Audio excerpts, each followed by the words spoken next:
Thank you. ನಾನು ಧಾರವಾಡದ ವರದಿಗಾರ ನಾಗರಾಜ್. ಧಾರವಾಡದಲ್ಲಿ ಏನು ಖಾಲಿ ಹುದ್ದೆಗಳ ಭರ್ತಿಗೆ ಆಗ್ರಹಿಸಿ ಇವತ್ತೇನು ಅಕ್ಷ ಸಂಘಟನೆಯ ಏಕಾಂಗಿ ಹೋರಾಟವನ್ನು ಕೂಡ ನಡೆಸಿರ್ತಕ್ಕಂಥದ್ದೇನು ಜಿಲ್ಲಾಧಿಕಾರಿ ಕಚೇರಿಯ ಮುಂಭಾಗದಲ್ಲಿ ಇರ್ತಕ್ಕಂಥ ಒಂದು ಆ ಗಾಂಧಿ ಪಾರ್ಕ್ನ ಎದುರು ಏನು ಗಾಂಧಿ ಪ್ರತಿಮೆ ಎದುರು ಈಗ ಏನು ಅಕ್ಷ ಸಂಘಟನೆಯ ಮುಖಂಡ ಕಾಂತ್ ಕುಮಾರ್ ಅವರು ಏನಿಗೆ ಒಂದು ಏಕಾಂಗಿಯಾಗಿ ಆ ಪ್ರತಿಭಟನಾ ಧರಣಿಯನ್ನು ಕೂಡ ನಡೆಸ್ತಾ ಇರ್ತಕ್ಕಂಥದ್ದು ತಾವೀಗ ದೃಶ್ಯಾವಳಿಗಳು ಕೂಡ ಗಮನಿಸ್ತಾ ಇದ್ರಿ. ಏನು ಕಾಂತ್ ಕುಮಾರ್ ಅವರು ಏನು ಈಗಾಗಲೇ ಈ ಒಂದು ಗಾಂಧಿ ಪ್ರತಿಮೆ ಇದೆ, ಗಾಂಧಿ ಪ್ರತಿಮೆ ಎದುರು ಒಂದು ಏನು ಹೋರಾಟವನ್ನು ಕೂಡ ಕೈಗೊಂಡಿರ್ತಕ್ಕಂಥದ್ದೇನು ಈಗಾಗಲೇ ಒಂದು ಬೆಡ್ಡನ್ನು ಹಾಕೊಂಡು ಅವರು ಅಲ್ಲಿ ಈಗ ಧರಣಿಯನ್ನು ಕೂಡ ಆರಂಭಿಸಿರ್ತಕ್ಕಂಥದ್ದೇನು. ಮೇ 20ಕ್ಕೆ ಇವರೊಂದು ಒಂದು ಶಾಂತಿಯುತ ಒಂದು ಪಾದಯಾತ್ರೆಯನ್ನು ನಡೆಸೋದಕ್ಕೆ ಒಂದು ಪ್ಲ್ಯಾನನ್ನು ನಡೆಸ್ಕೊಂಡಿದ್ರು. ಆದರೆ ಏನು ನಿನ್ನೆ GBA ಚುನಾವಣೆ ಘೋಷಣೆ ಆಗ್ತಾ ಇದ್ದಂತೆ ಈಗಾಗಲೇ ಕಾಂತ್ ಕುಮಾರ್ ಅವರು ಒಂದು ತಮ್ಮ ನಿಲುವನ್ನು ಬದಲಾಯಿಸಿಕೊಂಡು ಇವತ್ತು ದಿಢೀರಂತ ಏನು ಇಂದು ಗಾಂಧಿ ಪ್ರತಿಮೆ ಅಂದರೆ ಜಿಲ್ಲಾಧಿಕಾರಿ ಕಚೇರಿ ಮುಂಭಾಗದಲ್ಲಿ ಇರ್ತಕ್ಕಂಥ ಈ ಒಂದು ಪಾರ್ಕ್ನಲ್ಲಿ ಕೂತ್ಕೊಂಡು ಈಗಾಗಲೇ ಆ ಪ್ರತಿಭಟನೆಯನ್ನು ಕೂಡ ಹಮ್ಮಿಕೊಂಡಿರ್ತಕ್ಕಂಥದ್ದು. ಸಾಕಷ್ಟು ಈಗ ಏನು ಸರ್ಕಾರ ಕೂಡ ಇವರಿಗೆ ಒಂದು ಭರವಸೆಯನ್ನು ಕೊಟ್ಟು ಒಂದು ಯಾವುದೇ ಒಂದು ನೇಮಕಾತಿಯನ್ನು ಮಾಡ್ತಾ ಇಲ್ಲ ಅನ್ನುವಂಥ ಒಂದು ಆರೋಪ ಕೂಡ ಇರ್ತಕ್ಕಂಥದ್ದು. ಹೀಗಾಗಿ ಏನು ಆ ಖಾಲಿ ಹುದ್ದೆಗಳನ್ನು ಕೂಡಲೇ ಭರ್ತಿ ಮಾಡಬೇಕು. ಅದ್ರ ಜೊತೆಗೆ ಏನು KPSCಯಲ್ಲಿ ನಡೆದಿರ್ತಕ್ಕಂತಹ ಅಕ್ರಮಗಳನ್ನು ಈಗಾಗಲೇ ಆ CBI ತನಿಖೆಗೆ ಒಳಪಡಿಸಬೇಕು ಅಂತೇಳಿ ಆಗ್ರಹವನ್ನು ಕೂಡ ಪಡಿಸ್ತಾ ಇರ್ತಕ್ಕಂಥದ್ದು. ಜೊತೆಗೆ ನೋಡ್ತಾ ಇರ್ಬೋದು ಎಲ್ಲವೂ ಏನು ಹಿಡಿದುಕೊಂಡೇ ಇಲ್ಲಿ ಒಂದು ಪ್ರತಿಭಟನೆಯನ್ನು ಕೂಡ ಈಗ ಈ ಒಂದು ಪ್ರತಿಭಟನೆಯನ್ನು ಕೂಡ ನಡೆಸ್ತಾ ಇರ್ತಕ್ಕಂಥದ್ದು. ಸಾಕಷ್ಟು ಈ ಒಂದು ಪ್ರತಿಭಟನೆಯು ಕೂಡ ಇಂದು ಸಾಕಷ್ಟು ಅನುಮತಿಯನ್ನು ಕೂಡ ಕೇಳಿದ್ರು, ಅನುಮತಿ ಕೂಡ ನಿರಾಕರಣೆಯಾಗಿ ಕೋರ್ಟ್ ಮೆಟ್ಟಿಲನ್ನು ಕೂಡ ಇರಿದ್ರು. ಅದಾದ ಬಳಿಕ ಇವತ್ತು ಏಕಾಂಗಿಯಾಗಿ ಹೋರಾಟವನ್ನು ಕೂಡ ಈಗ ಕಾಂತ್ ಕುಮಾರ್ ಅವರು ಕೂಡ ನಡೆಸ್ತಾ ಇರ್ತಕ್ಕಂಥದ್ದು. ಈಗ ಮುಂದೆ ಸಾಕಷ್ಟು ಏನು ಇವತ್ತಿನಿಂದ ಅನಿರ್ದಿಷ್ಟಾವಧಿ ಹೋರಾಟವನ್ನು ನಡೆಸ್ತೀವಿ ಅನ್ನುವಂಥದ್ದು ಕೂಡ ಅವರು ಹೇಳ್ತಾ ಇರ್ತಕ್ಕಂಥದ್ದು. ಏನು GBA ಚುನಾವಣೆ ಘೋಷಣೆಯಾಗಿದ್ದಾರೆ, ಅದಕ್ಕಿಂತ ಮುಂಚಿತವಾಗಿಯೇ ಒಂದು ಕಾಲ್ಪವನ್ನು ಮಾಡಬೇಕು ಅನ್ನೋದು ಕೂಡ ಅವರ ಆಗ್ರಹ ಆಗಿರ್ತಕ್ಕಂಥದ್ದು. ಈಗ ಅವ್ರನ್ನೂ ಕೂಡ ನಾನೀಗ ಮಾತನಾಡಿಸ್ತಾ ಹೋಗ್ತೀನಿ. ಸರ್, ಈಗ ಏಕಾಂಗಿಯಾಗಿ ಧರಣಿಯನ್ನು ನಡೆಸ್ತಾ ಇದ್ದೀವಿ ಸರ್. ಇಲ್ಲಿ ಧಾರವಾಡದಲ್ಲಿ ಸುಮಾರು 1 ಲಕ್ಷ ಜನ ಸ್ಟೂಡೆಂಟ್ಸ್ ಸೇರಿ ನಾವು ಹೋರಾಟ ಮಾಡಿದ್ದೀವಿ. ಇಷ್ಟೆಲ್ಲ ಹೋರಾಟ ಮಾಡಿದ್ರು ಸರ್ಕಾರ ಬರೀ ಸುಳ್ಳು ಭರವಸೆಗಳನ್ನು, ಸುಳ್ಳು ಏನಂದರೆ ಏನೋ ಒಂಥರ ಪ್ರಾಮಿಸ್ ಮಾಡ್ದಂಗೆ ಪ್ರತಿ ಸತಿ ಮನೆ ಮುಖ್ಯಮಂತ್ರಿ ಸಿದ್ದರಾಮಯ್ಯ ಸರ್ ಇರ್ಬೋದು, ಗೌರ್ಮೆಂಟ್ನ ಹೋಗಿ ಮಾತಾಡಿದಾಗ ಚರ್ಚೆ ಮಾಡಿದಾಗ ಇನ್ನೇನು ಒಂದು ವಾರದಲ್ಲಿ ನೋಟಿಫಿಕೇಷನ್ಸ್ ಮಾಡ್ತೀವಿ, 2 ದಿನದಲ್ಲಿ ನೋಟಿಫಿಕೇಷನ್ಸ್ ಮಾಡ್ತೀವಿ, ಇನ್ನೇನು ಇವತ್ತೇ ನೋಟಿಫಿಕೇಷನ್ಸ್ ಮಾಡ್ತೀವಿ ಅಂತ ಹೇಳ್ಬಿಟ್ಟು ಸುಮಾರು ಹಿಂಗೆ ಸುಳ್ಳು ಭರವಸೆಗಳನ್ನ ಅಲ್ಲಿ ಹೇಳ್ದಂಗೆಲ್ಲ ನಾನು ಇಲ್ಲಿ ಬಂದು ಸ್ಟೂಡೆಂಟ್ಸ್ಗೆ ಅದನ್ನೇ ಕನ್ವಿನ್ಸ್ ಮಾಡ್ತಾ ಇದ್ದೆ. ಸ್ಟೂಡೆಂಟ್ಸ್ ಏನಾಗ್ತಿದ್ರೆ ಪಾಪ 1 ತಿಂಗಳು 2 ತಿಂಗಳು ಮತ್ತೆ ಸಾಲ ಮಾಡೋರು, 2-3 ತಿಂಗಳು ಸಾಲ ಮಾಡಿ ಮತ್ತೆ ಓದಕ್ಕೆ ಸ್ಟಾರ್ಟ್ ಮಾಡೋರು, ಮತ್ತೆ ಅದನ್ನೇ ಅದೇ ಸುಳ್ಳು ಹೇಳ್ತಾ ಇದ್ರೆ ಇವತ್ತು ಗೌರ್ಮೆಂಟು ಸರ್ಕಾರನಂತೂ ನಂಬ್ತಾನೆ ಇಲ್ಲ. ಇವತ್ತು ನನ್ನ ಮೇಲೆ ಒಂದು ಸ್ವಲ್ಪ ವಿಶ್ವಾಸ ಇತ್ತು ವಿದ್ಯಾರ್ಥಿಗಳು, ಏನು ಹೇಳ್ತೀವೋ ಅದು ಆಗಿರುತ್ತೆ ಅಂತ ಹೇಳಿ. ಬಟ್ ಇವತ್ತು ಸ್ಟೂಡೆಂಟ್ಸ್ ನಾನೇನು ಹೇಳ್ತೀನೋ ಅದನ್ನು ನಂಬಕ್ಕೆ ರೆಡಿ ಇಲ್ಲ. ಯಾಕೆಂದರೆ ಬಿಕಾಸು ಇವರು ಎಲೆಕ್ಷನ್ಗೆ ಎಷ್ಟು ಇಂಪಾರ್ಟೆನ್ಸ್ ಕೊಡ್ತಾರೋ ಅಷ್ಟು ಇಂಪಾರ್ಟೆನ್ಸ್ ಈಗ ರೆಕ್ರೂಟ್ಮೆಂಟ್ಗೂ ಕೊಡ್ತಾ ಇಲ್ಲ. ಮತ್ತು ಇವ್ರು ಮಾಡ್ತೀನಿ ಅಂದಿದ್ದು ಒಂದು ಮಾಡಿಲ್ಲ ಇಲ್ಲಿವರೆಗೂ. ಅಲ್ಲ, ಏಕಾಂಗಿ ಹೋರಾಟ ಮಾಡ್ತಿದ್ರಿ ಸರ್. ಇವತ್ತು ನಾವು 20ನೇ ತಾರೀಕು ಹೋರಾಟ ಮಾಡಬೇಕಂತ ಅಂದ್ಕೊಂಡಿದ್ವಿ. ಈಗ ನಿನ್ನೆ ಮಧ್ಯಾಹ್ನ ಅಂದರೆ ನಿನ್ನೆ ಸಂಜೆ ಆಲ್ಮೋಸ್ಟ್ GBA ಎಲೆಕ್ಷನ್ ಮಾಡ್ತೀವಿ ಅಂತೇಳಿ ಜೂನ್ 14ರಿಂದ 24ನೇ ತಾರೀಕು ಅವರು GBA ಎಲೆಕ್ಷನ್ ಮಾಡ್ತೀನಿ ಅಂತ ಹೇಳಿದ್ರು. ಆವಾಗ ಕೋಡ್ ಆಫ್ ಕಂಡಕ್ಟ್ ಒನ್ಸ್ ಇವರೇನಾದರೂ ಸ್ಟೇಟ್ ಎಲೆಕ್ಷನ್ ಕಮಿಷನ್ ಏನಾದರೂ ಅನೌನ್ಸ್ ಮಾಡಿದ್ರೆ ಮತ್ತೆ ಇನ್ನೂ 6 ತಿಂಗಳು ಮುಂದೆ ಹೋಗುತ್ತೆ. ಮತ್ತೆ 6 ತಿಂಗಳು ಇಲ್ಲಿ ಇಷ್ಟು ಲಕ್ಷಾಂತರ ಅಭ್ಯರ್ಥಿಗಳು ಇವತ್ತು ಸಸ್ಟೈನ್ ಆಗೋದಕ್ಕೆ ಆಗೋದೇ ಇಲ್ಲ. ಅವ್ರ ಕಷ್ಟಗಳು ಹೆಂಗಿರುತ್ತೆ ಅಂತಂದರೆ ಒಂದು 5 ಇಲ್ಲಿ ಇಷ್ಟೆಲ್ಲ ವರ್ಷದಿಂದ ಓದಿರೋದು ವೇಸ್ಟ್ ಆಗಿ ಬಿಟ್ಬಿಟ್ಟು ಬೇರೆ ಕಡೆ ಹೋಗಬೇಕು. ಇಲ್ಲ ಎಷ್ಟೋ ಜನ ವಿದ್ಯಾರ್ಥಿಗಳು ಸೂಸೈಡ್ ಮಾಡ್ಕೊತೀನಿ ಅನ್ನೋ ಒಂದು ಮೈಂಡ್ ಸೆಟ್ಟಿಗೆ ಬಂದಿದೆ. ಇವತ್ತು ಧಾರವಾಡದಲ್ಲೇ 2-3 ಸೂಸೈಡ್ ಆಗಿದೆ ಸರ್. ವಿದ್ಯಾರ್ಥಿಗಳು ಸಾಕಷ್ಟು ಸಂಕಷ್ಟವನ್ನು ಎದುರಿಸಬೇಕಾಗುತ್ತೆ. ಹೀಗಾಗಿ ನಾವು ಇವತ್ತಿನಿಂದ ಅನಿರ್ದಿಷ್ಟಾವಧಿ ಹೋರಾಟವನ್ನು ಕೈಗೊಂಡಿದ್ದೀವಿ ಅನ್ನುವಂಥ ಮಾತನ್ನು ಹೇಳ್ತಾ ಇರ್ತಕ್ಕಂಥದ್ದು. ನಾಗರಾಜ್ ಮುಗ್ದುಮ್, ರಿಪಬ್ಲಿಕ್ ಕನ್ನಡ.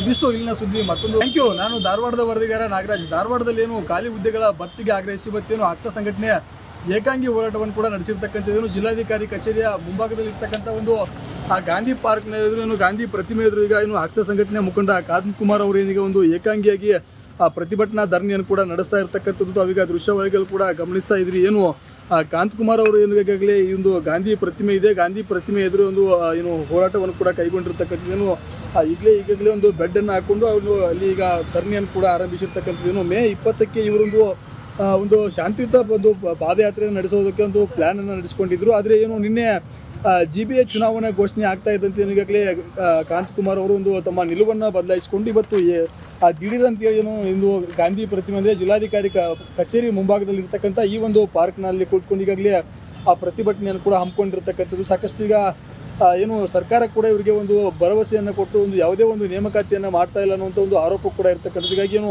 ಆ ಖಾಲಿ ಹುದ್ದೆಗಳನ್ನು ಕೂಡಲೇ ಭರ್ತಿ ಮಾಡಬೇಕು. ಅದ್ರ ಜೊತೆಗೆ ಏನು KPSCಯಲ್ಲಿ ನಡೆದಿರ್ತಕ್ಕಂತಹ ಅಕ್ರಮಗಳನ್ನು ಈಗಾಗಲೇ ಆ CBI ತನಿಖೆಗೆ ಒಳಪಡಿಸಬೇಕು ಅಂತೇಳಿ ಆಗ್ರಹವನ್ನು ಕೂಡ ಪಡಿಸ್ತಾ ಇರ್ತಕ್ಕಂಥದ್ದು. ಜೊತೆಗೆ ನೋಡ್ತಾ ಇರ್ಬೋದು ಎಲ್ಲವೂ ಏನು ಹಿಡಿದುಕೊಂಡೇ ಇಲ್ಲಿ ಒಂದು ಪ್ರತಿಭಟನೆಯನ್ನು ಕೂಡ ಈಗ ಈ ಒಂದು ಪ್ರತಿಭಟನೆಯನ್ನು ಕೂಡ ನಡೆಸ್ತಾ ಇರ್ತಕ್ಕಂಥದ್ದು. ಸಾಕಷ್ಟು ಈ ಒಂದು ಪ್ರತಿಭಟನೆಯು ಕೂಡ ಇಂದು ಸಾಕಷ್ಟು ಅನುಮತಿಯನ್ನು ಕೂಡ ಕೇಳಿದ್ರು, ಅನುಮತಿ ಕೂಡ ನಿರಾಕರಣೆಯಾಗಿ ಕೋರ್ಟ್ ಮೆಟ್ಟಿಲನ್ನು ಕೂಡ ಇರಿದ್ರು. ಅದಾದ ಬಳಿಕ ಇವತ್ತು ಏಕಾಂಗಿಯಾಗಿ ಹೋರಾಟವನ್ನು ಕೂಡ ಈಗ ಕಾಂತಕುಮಾರ್ ಅವರು ಕೂಡ ನಡೆಸ್ತಾ ಇರ್ತಕ್ಕಂಥದ್ದು. ಈಗ ಮುಂದೆ ಸಾಕಷ್ಟು ಇವತ್ತಿನಿಂದ ಅನಿರ್ದಿಷ್ಟಾವಧಿ ಹೋರಾಟವನ್ನು ನಡೆಸ್ತೀವಿ ಅನ್ನುವಂಥದ್ದು ಕೂಡ ಅವರು ಹೇಳ್ತಾ ಇರ್ತಕ್ಕಂಥದ್ದು.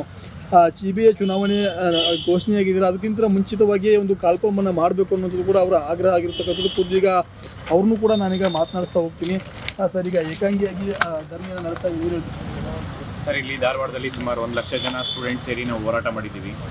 ಇಷ್ಟೆಲ್ಲ ಹೋರಾಟ ಮಾಡಿದ್ರು ಸರ್ಕಾರ ಬರೀ ಸುಳ್ಳು ಭರವಸೆಗಳನ್ನು, ಸುಳ್ಳು ಏನೋ ಒಂಥರ ಪ್ರಾಮಿಸ್ ಮಾಡ್ದಂಗೆ ಪ್ರತಿ ಸತಿ ಮನೆ ಮುಖ್ಯಮಂತ್ರಿ ಸಿದ್ದರಾಮಯ್ಯ ಸರ್ ಇರ್ಬೋದು, ಗೌರ್ಮೆಂಟ್ನ ಹೋಗಿ ಮಾತಾಡಿದಾಗ, ಚರ್ಚೆ ಮಾಡಿದಾಗ ಇನ್ನೇನು ಒಂದು ವಾರದಲ್ಲಿ ನೋಟಿಫಿಕೇಷನ್ಸ್ ಮಾಡ್ತೀವಿ, 2 ದಿನದಲ್ಲಿ ನೋಟಿಫಿಕೇಷನ್ಸ್ ಮಾಡ್ತೀವಿ, ಇನ್ನೇನು ಇವತ್ತೇ ನೋಟಿಫಿಕೇಷನ್ಸ್ ಮಾಡ್ತೀವಿ ಅಂತ ಹೇಳ್ಬಿಟ್ಟು ಸುಮಾರು ಹಿಂಗೆ ಸುಳ್ಳು ಭರವಸೆಗಳನ್ನ ಅಲ್ಲಿ ಹೇಳ್ದಂಗೆಲ್ಲ ನಾನು ಇಲ್ಲಿ ಬಂದು ಸ್ಟೂಡೆಂಟ್ಸ್ಗೆ ಅದನ್ನೇ ಕನ್ವಿನ್ಸ್ ಮಾಡ್ತಾ ಇದ್ದೆ.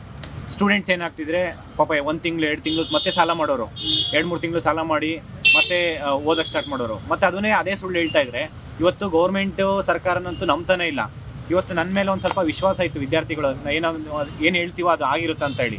ಬಟ್ ಇವತ್ತು ಸ್ಟೂಡೆಂಟ್ಸ್ ನಾನೇನು ಹೇಳ್ತೀನೋ ಅದನ್ನು ನಂಬಕ್ಕೆ ರೆಡಿ ಇಲ್ಲ. ಯಾಕೆಂದರೆ ಬಿಕಾಸು ಇವರು ಎಲೆಕ್ಷನ್ಗೆ ಎಷ್ಟು ಇಂಪಾರ್ಟೆನ್ಸ್ ಕೊಡ್ತಾರೋ ಅಷ್ಟು ಇಂಪಾರ್ಟೆನ್ಸ್ ಈಗ ರಿಕ್ರೂಟ್ಮೆಂಟ್ಗೂ ಕೊಡ್ತಾ ಇಲ್ಲ. ಮತ್ತು ಇವ್ರು ಮಾಡ್ತೀನಿ ಅಂದಿದ್ದು ಒಂದು ಮಾಡಿಲ್ಲ ಇಲ್ಲಿವರೆಗೂ. ಅಲ್ಲ, ಏಕಾಂಗಿ ಹೋರಾಟ ಮಾಡ್ತಿದ್ದೀರಿ ಸರ್. ಇವತ್ತು ನಾವು 20ನೇ ತಾರೀಕು ಹೋರಾಟ ಮಾಡಬೇಕಂತ ಅಂದ್ಕೊಂಡಿದ್ವಿ. ಈಗ ನಿನ್ನೆ ಮಧ್ಯಾಹ್ನ ಅಂದರೆ ನಿನ್ನೆ ಸಂಜೆ ಆಲ್ಮೋಸ್ಟ್ GB ಎಲೆಕ್ಷನ್ ಮಾಡ್ತೀವಿ ಅಂತೇಳಿ ಜೂನ್ 14ರಿಂದ 24ನೇ ತಾರೀಕು ಅವರು GB ಎಲೆಕ್ಷನ್ ಮಾಡ್ತೀನಿ ಅಂತ ಹೇಳಿದ್ರು. ಆವಾಗ ಕೋಡ್ ಆಫ್ ಕಂಡಕ್ಟ್ ಒನ್ಸ್ ಇವರೇನಾದರೂ ಸ್ಟೇಟ್ ಎಲೆಕ್ಷನ್ ಕಮಿಷನ್ ಏನಾದರೂ ಅನೌನ್ಸ್ ಮಾಡಿದ್ರೆ ಮತ್ತೆ ಇನ್ನೂ 6 ತಿಂಗಳು ಮುಂದೆ ಹೋಗುತ್ತೆ. ಮತ್ತೆ 6 ತಿಂಗಳು ಇಲ್ಲಿ ಇಷ್ಟು ಲಕ್ಷಾಂತರ ಅಭ್ಯರ್ಥಿಗಳು ಇವತ್ತು ಸಸ್ಟೈನ್ ಆಗೋದಕ್ಕೆ ಆಗೋದೇ ಇಲ್ಲ. ಅವ್ರ ಕಷ್ಟಗಳು ಹೆಂಗಿರುತ್ತಂತಂದರೆ ಒಂದು 5 ಇಲ್ಲಿ ಇಷ್ಟೆಲ್ಲ ವರ್ಷದಿಂದ ಓದಿರೋದು ವೇಸ್ಟ್ ಆಗಿ ಬಿಟ್ಬಿಟ್ಟು ಬೇರೆ ಕಡೆ ಹೋಗಬೇಕು. ಇಲ್ಲ ಎಷ್ಟೋ ಜನ ವಿದ್ಯಾರ್ಥಿಗಳು ಸೂಸೈಡ್ ಮಾಡ್ಕೊತೀನಿ ಅನ್ನೋ ಒಂದು ಮೈಂಡ್ ಸೆಟ್ಟಿಗೆ ಬಂದಿದೆ. ಇವತ್ತು ಧಾರವಾಡದಲ್ಲೇ 2-3 ಸೂಸೈಡ್ ಆಗಿದೆ ಸರ್. ವಿದ್ಯಾರ್ಥಿಗಳು ಸಾಕಷ್ಟು ಸಂಕಷ್ಟವನ್ನು ಎದುರಿಸಬೇಕಾಗುತ್ತೆ. ಹೀಗಾಗಿ ನಾವು ಇವತ್ತಿನಿಂದ ಅನಿರ್ದಿಷ್ಟಾವಧಿ ಹೋರಾಟವನ್ನು ಕೈಗೊಂಡಿದ್ದೀವಿ ಅನ್ನುವಂಥ ಮಾತನ್ನು ಹೇಳ್ತಾ ಇರ್ತಕ್ಕಂಥದ್ದು. ನಾಗರಾಜ್ ಮುಗ್ದುಮ್, ರಿಪಬ್ಲಿಕ್ ಕನ್ನಡ. ಇದಿಷ್ಟು ಇಲ್ಲಿನ ಸುದ್ದಿ. ಮತ್ತೊಂದು ಥ್ಯಾಂಕ್ ಯು. ನಾನು ಧಾರವಾಡದ ವರದಿಗಾರ ನಾಗರಾಜ್. ಧಾರವಾಡದಲ್ಲಿ ಏನು ಖಾಲಿ ಹುದ್ದೆಗಳ ಭರ್ತಿಗೆ ಆಗ್ರಹಿಸಿ ಇವತ್ತೇನು ಹಚ್ಚ ಸಂಘಟನೆ ಏಕಾಂಗಿ ಹೋರಾಟವನ್ನು ಕೂಡ ನಡೆಸಿರ್ತಕ್ಕಂಥದ್ದೇನು ಜಿಲ್ಲಾಧಿಕಾರಿ ಕಚೇರಿಯ ಮುಂಭಾಗದಲ್ಲಿ ಇರ್ತಕ್ಕಂಥ ಒಂದು ಗಾಂಧಿ ಪಾರ್ಕ್ನ ಎದುರು, ಗಾಂಧಿ ಪ್ರತಿಮೆ ಎದುರು ಈಗ ಏನು ಹಚ್ಚ ಸಂಘಟನೆ ಮುಖಂಡ ಕಾಂತಕುಮಾರ್ ಅವರು ಏನೀಗ ಒಂದು ಏಕಾಂಗಿಯಾಗಿ ಪ್ರತಿಭಟನಾ ಧರಣಿಯನ್ನು ಕೂಡ ನಡೆಸ್ತಾ ಇರ್ತಕ್ಕಂಥದ್ದು ತಾವೀಗ ದೃಶ್ಯಾವಳಿಗಳು ಕೂಡ ಗಮನಿಸ್ತಾ ಇದ್ರಿ. ಏನು ಕಾಂತಕುಮಾರ್ ಅವರು ಏನು ಈಗಾಗಲೇ ಈ ಒಂದು ಗಾಂಧಿ ಪ್ರತಿಮೆ ಇದೆ, ಗಾಂಧಿ ಪ್ರತಿಮೆ ಎದುರು ಒಂದು ಏನು ಹೋರಾಟವನ್ನು ಕೂಡ ಕೈಗೊಂಡಿರ್ತಕ್ಕಂಥದ್ದೇನು ಈಗಾಗಲೇ ಒಂದು ಬೆಡ್ಡನ್ನು ಹಾಕ್ಕೊಂಡು ಅವರು ಅಲ್ಲಿ ಈಗ ಧರಣಿಯನ್ನು ಕೂಡ ಆರಂಭಿಸಿರ್ತಕ್ಕಂಥದ್ದೇನು. ಮೇ 20ಕ್ಕೆ ಇವರೊಂದು ಒಂದು ಶಾಂತಿಯುತ ಒಂದು ಪಾದಯಾತ್ರೆಯನ್ನು ನಡೆಸೋದಕ್ಕೆ ಒಂದು ಪ್ಲ್ಯಾನನ್ನು ನಡೆಸ್ಕೊಂಡಿದ್ರು. ಆದರೆ ಏನು ನಿನ್ನೆ CBI ಚುನಾವಣೆ ಘೋಷಣೆ ಆಗ್ತಾ ಇದ್ದಂತೆ ಈಗಾಗಲೇ ಕಾಂತಕುಮಾರ್ ಅವರು ಒಂದು ತಮ್ಮ ನಿಲುವನ್ನು ಬದಲಾಯಿಸಿಕೊಂಡು ಇವತ್ತು ದಿಢೀರಂತ ಏನು ಇಂದು ಗಾಂಧಿ ಪ್ರತಿಮೆ ಅಂದರೆ ಜಿಲ್ಲಾಧಿಕಾರಿ ಕಚೇರಿ ಮುಂಭಾಗದಲ್ಲಿ ಇರ್ತಕ್ಕಂಥ ಈ ಒಂದು ಪಾರ್ಕ್ನಲ್ಲಿ ಕೂತ್ಕೊಂಡು ಈಗಾಗಲೇ ಆ ಪ್ರತಿಭಟನೆಯನ್ನು ಕೂಡ ಹಮ್ಮಿಕೊಂಡಿರ್ತಕ್ಕಂಥದ್ದು. ಸಾಕಷ್ಟು ಈಗ ಏನು ಸರ್ಕಾರ ಕೂಡ ಇವರಿಗೆ ಒಂದು ಭರವಸೆಯನ್ನು ಕೊಟ್ಟು ಒಂದು ಯಾವುದೇ ಒಂದು ನೇಮಕಾತಿಯನ್ನು ಮಾಡ್ತಾ ಇಲ್ಲ ಅನ್ನುವಂಥ ಒಂದು ಆರೋಪ ಕೂಡ ಇರ್ತಕ್ಕಂಥದ್ದು. ಹೀಗಾಗಿ ಏನು ಆ ಖಾಲಿ ಹುದ್ದೆಗಳನ್ನು ಕೂಡಲೇ ಭರ್ತಿ ಮಾಡಬೇಕು. ಅದ್ರ ಜೊತೆಗೆ ಏನು KPSCಯಲ್ಲಿ ನಡೆದಿರ್ತಕ್ಕಂತಹ ಅಕ್ರಮಗಳನ್ನು ಈಗಾಗಲೇ CBI ತನಿಖೆಗೆ ಒಳಪಡಿಸಬೇಕು ಅಂತೇಳಿ ಆಗ್ರಹವನ್ನು ಕೂಡ ಪಡಿಸ್ತಾ ಇರ್ತಕ್ಕಂಥದ್ದು. ಜೊತೆಗೆ ನೋಡ್ತಾ ಇರ್ಬೋದು ಎಲ್ಲವೂ ಏನು ಹಿಡಿದುಕೊಂಡೇ ಇಲ್ಲಿ ಒಂದು ಪ್ರತಿಭಟನೆಯನ್ನು ಕೂಡ ಈಗ ಈ ಒಂದು ಪ್ರತಿಭಟನೆಯನ್ನು ಕೂಡ ನಡೆಸ್ತಾ ಇರ್ತಕ್ಕಂಥದ್ದು. ಸಾಕಷ್ಟು ಈ ಒಂದು ಪ್ರತಿಭಟನೆಯು ಕೂಡ ಇಂದು ಸಾಕಷ್ಟು ಅನುಮತಿಯನ್ನು ಕೂಡ ಕೇಳಿದ್ರು, ಅನುಮತಿ ಕೂಡ ನಿರಾಕರಣೆಯಾಗಿ ಕೋರ್ಟ್ ಮೆಟ್ಟಿಲನ್ನು ಕೂಡ ಇರಿದ್ರು. ಅದಾದ ಬಳಿಕ ಇವತ್ತು ಏಕಾಂಗಿಯಾಗಿ ಹೋರಾಟವನ್ನು ಕೂಡ ಈಗ ಕಾಂತಕುಮಾರ್ ಅವರು ಕೂಡ ನಡೆಸ್ತಾ ಇರ್ತಕ್ಕಂಥದ್ದು. ಈಗ ಮುಂದೆ ಸಾಕಷ್ಟು ಇವತ್ತಿನಿಂದ ಅನಿರ್ದಿಷ್ಟಾವಧಿ ಹೋರಾಟವನ್ನು ನಡೆಸ್ತೀವಿ ಅನ್ನುವಂಥದ್ದು ಕೂಡ ಅವರು ಹೇಳ್ತಾ ಇರ್ತಕ್ಕಂಥದ್ದು. CBI ಚುನಾವಣೆ ಘೋಷಣೆಯಾಗಿದ್ದಾರೆ, ಅದಕ್ಕಿಂತ ಮುಂಚಿತವಾಗಿ ಒಂದು ಕಾಲ್ಪವನ್ನು ಮಾಡಬೇಕು ಅನ್ನೋದು ಕೂಡ ಅವರ ಆಗ್ರಹ ಆಗಿರ್ತಕ್ಕಂಥದ್ದು. ಈಗ ಅವ್ರನ್ನೂ ಕೂಡ ನಾನೀಗ ಮಾತನಾಡಿಸ್ತಾ ಹೋಗ್ತೀನಿ.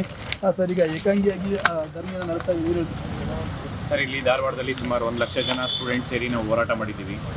ಇಷ್ಟೆಲ್ಲ ಹೋರಾಟ ಮಾಡಿದ್ರು ಸರ್ಕಾರ ಬರೀ ಸುಳ್ಳು ಭರವಸೆಗಳನ್ನು, ಸುಳ್ಳು ಏನೋ ಒಂಥರ ಪ್ರಾಮಿಸ್ ಮಾಡ್ದಂಗೆ ಪ್ರತಿ ಸತಿ ಮನೆ ಮುಖ್ಯಮಂತ್ರಿ ಸಿದ್ದರಾಮಯ್ಯ ಸರ್ ಇರ್ಬೋದು, ಗೌರ್ಮೆಂಟ್ನ ಹೋಗಿ ಮಾತಾಡಿದಾಗ, ಚರ್ಚೆ ಮಾಡಿದಾಗ ಇನ್ನೇನು ಒಂದು ವಾರದಲ್ಲಿ ನೋಟಿಫಿಕೇಷನ್ಸ್ ಮಾಡ್ತೀವಿ, 2 ದಿನದಲ್ಲಿ ನೋಟಿಫಿಕೇಷನ್ಸ್ ಮಾಡ್ತೀವಿ, ಇನ್ನೇನು ಇವತ್ತೇ ನೋಟಿಫಿಕೇಷನ್ಸ್ ಮಾಡ್ತೀವಿ ಅಂತ ಹೇಳ್ಬಿಟ್ಟು ಸುಮಾರು ಹಿಂಗೆ ಸುಳ್ಳು ಭರವಸೆಗಳನ್ನ ಅಲ್ಲಿ ಹೇಳ್ದಂಗೆಲ್ಲ ನಾನು ಇಲ್ಲಿ ಬಂದು ಸ್ಟೂಡೆಂಟ್ಸ್ಗೆ ಅದನ್ನೇ ಕನ್ವಿನ್ಸ್ ಮಾಡ್ತಾ ಇದ್ದೆ.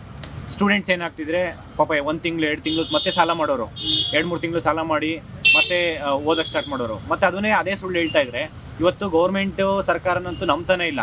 ಇವತ್ತು ನನ್ನ ಮೇಲೆ ಒಂದು ಸ್ವಲ್ಪ ವಿಶ್ವಾಸ ಇತ್ತು ವಿದ್ಯಾರ್ಥಿಗಳು, ಏನು ಹೇಳ್ತೀವೋ ಅದು ಆಗಿರುತ್ತೆ ಅಂತ ಹೇಳಿ. ಬಟ್ ಇವತ್ತು ಸ್ಟೂಡೆಂಟ್ಸ್ ನಾನೇನು ಹೇಳ್ತೀನೋ ಅದನ್ನು ನಂಬಕ್ಕೆ ರೆಡಿ ಇಲ್ಲ. ಯಾಕೆಂದರೆ ಬಿಕಾಸು ಇವರು ಎಲೆಕ್ಷನ್ಗೆ ಎಷ್ಟು ಇಂಪಾರ್ಟೆನ್ಸ್ ಕೊಡ್ತಾರೋ ಅಷ್ಟು ಇಂಪಾರ್ಟೆನ್ಸ್ ಈಗ ರಿಕ್ರೂಟ್ಮೆಂಟ್ಗೂ ಕೊಡ್ತಾ ಇಲ್ಲ. ಮತ್ತು ಇವ್ರಿಗೆ ಮಾಡ್ತೀನಿ ಅಂದಿದ್ದು ಒಂದು ಮಾಡಿಲ್ಲ ಇಲ್ಲಿವರೆಗೂ. ಅಲ್ಲ, ಏಕಾಂಗಿ ಹೋರಾಟ ಮಾಡ್ತಿದ್ದೀರಿ ಸರ್. ಇವತ್ತು ನಾವು 20ನೇ ತಾರೀಕು ಹೋರಾಟ ಮಾಡಬೇಕಂತ ಅಂದ್ಕೊಂಡಿದ್ವಿ. ಈಗ ನಿನ್ನೆ ಮಧ್ಯಾಹ್ನ ಅಂದರೆ ನಿನ್ನೆ ಸಂಜೆ ಆಲ್ಮೋಸ್ಟ್ GB ಎಲೆಕ್ಷನ್ ಮಾಡ್ತೀವಿ ಅಂತೇಳಿ ಜೂನ್ 14ರಿಂದ 24ನೇ ತಾರೀಕು ಅವರು GB ಎಲೆಕ್ಷನ್ ಮಾಡ್ತೀನಿ ಅಂತ ಹೇಳಿದ್ರು. ಆವಾಗ ಕೋಡ್ ಆಫ್ ಕಂಡಕ್ಟ್ ಒನ್ಸ್ ಇವರೇನಾದರೂ ಸ್ಟೇಟ್ ಎಲೆಕ್ಷನ್ ಕಮಿಷನ್ ಏನಾದರೂ ಅನೌನ್ಸ್ ಮಾಡಿದ್ರೆ ಮತ್ತೆ ಇನ್ನೂ 6 ತಿಂಗಳು ಮುಂದೆ ಹೋಗುತ್ತೆ. ಮತ್ತೆ 6 ತಿಂಗಳು ಇಲ್ಲಿ ಇಷ್ಟು ಲಕ್ಷಾಂತರ ಅಭ್ಯರ್ಥಿಗಳು ಇವತ್ತು ಸಸ್ಟೈನ್ ಆಗೋದಕ್ಕೆ ಆಗೋದೇ ಇಲ್ಲ. ಅವ್ರ ಕಷ್ಟಗಳು ಹೆಂಗಿರುತ್ತೆ ಅಂತಂದರೆ ಒಂದು 5 ಇಲ್ಲಿ ಇಷ್ಟೆಲ್ಲ ವರ್ಷದಿಂದ ಓದಿರೋದು ವೇಸ್ಟ್ ಆಗಿ ಬಿಟ್ಬಿಟ್ಟು ಬೇರೆ ಕಡೆ ಹೋಗಬೇಕು. ಇಲ್ಲ ಎಷ್ಟೋ ಜನ ವಿದ್ಯಾರ್ಥಿಗಳು ಸೂಸೈಡ್ ಮಾಡ್ಕೊತೀನಿ ಅನ್ನೋ ಒಂದು ಮೈಂಡ್ ಸೆಟ್ಟಿಗೆ ಬಂದಿದೆ. ಇವತ್ತು ಧಾರವಾಡದಲ್ಲೇ 2-3 ಸೂಸೈಡ್ ಆಗಿದೆ ಸರ್. ವಿದ್ಯಾರ್ಥಿಗಳು ಸಾಕಷ್ಟು ಸಂಕಷ್ಟವನ್ನು ಎದುರಿಸಬೇಕಾಗುತ್ತೆ. ಹೀಗಾಗಿ ನಾವು ಇವತ್ತಿನಿಂದ ಅನಿರ್ದಿಷ್ಟಾವಧಿ ಹೋರಾಟವನ್ನು ಕೈಗೊಂಡಿದ್ದೀವಿ ಅನ್ನುವಂಥ ಮಾತನ್ನು ಹೇಳ್ತಾ ಇರ್ತಕ್ಕಂಥದ್ದು. ನಾಗರಾಜ್ ಮುಗ್ದು ರಿಪಬ್ಲಿಕ್ ಕನ್ನಡ. ಇದಿಷ್ಟು ಇಲ್ಲಿನ ಸುದ್ದಿ. ಮತ್ತೊಂದು